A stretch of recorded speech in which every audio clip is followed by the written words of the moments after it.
अवकाळी पावसानं पुन्हा एकदा राज्याचा दरवाजा ठोठावलेला आहे। एकीकडे तापमानाचा पारा वाढत असतानाच भारतीय हवामान खात्यानं अवकाळी पावसाच्या आगमनाची वर्दी दिलेली आहे। याचा मोठा फटका विदर्भातील 4 जिल्ह्यांना बसू शकतो। राज्यातील काही जिल्ह्यातील तापमान 40 अंश सेल्सिअसच्या वर तर काही जिल्ह्यातील तापमान 40 च्या जवळपास आहे। उन्हाचे चटके बसायला सुरुवात झाली असतानाच पुन्हा एकदा हवामानात बदलाचे संकेत देण्यात आलेले आहेत। संपूर्ण बातमी पाहूयात त्याआधी तुम्ही HPN मराठी न्यूज चॅनलवरती नवीन असाल आणि अजूनही चॅनलला सबस्क्राइब केले नसेल तर नक्की सबस्क्राइब करा आणि बेल आयकॉनवरती क्लिक करून नोटिफिकेशन्स मिळवा, जेणेकरून आमचे अपडेट्स लवकरात लवकर तुमच्यापर्यंत पोहोचतील। तर शनिवारपासून मंगळवारपर्यंत म्हणजेच 16 ते 19 मार्च दरम्यान विदर्भातील अनेक जिल्ह्यांमध्ये अवकाळी पावसाचा अंदाज वर्तवण्यात आलाय।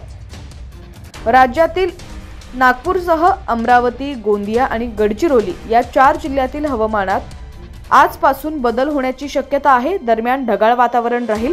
विदर्भात सूर्यनारायण तळपत असताना आणि तापमानाच्या पाऱ्यात वाढ होत असतानाच आता सोबतच अवकाळी पावसाचा इशारा देण्यात आलाय, तर काही ठिकाणी गारपिटीची देखील शक्यता आहे।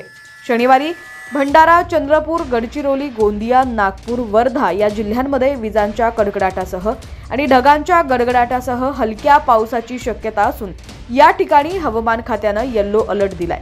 तर रविवारी अमरावती, भंडारा, चंद्रपूर, गडचिरोली, गोंदिया, नागपूर, वर्धा आणि यवतमाळ या जिल्ह्यात विजांच्या कडकडाटासह आणि ढगांच्या गडगडाटासह काही ठिकाणी हलक्या पावसाचा अंदाज असून या ठिकाणी देखील येलो अलर्ट देण्यात आलाय। तसंच नागपूरसह चंद्रपूर आणि गोंदिया या जिल्ह्यात गारपिटीची शक्यता देखील वर्तवण्यात आली।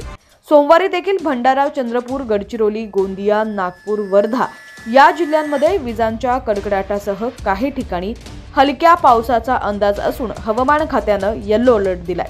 कोकण, मध्य महाराष्ट्र आणि मराठवाड्यात मात्र हवामान कोरडं असणार आहे।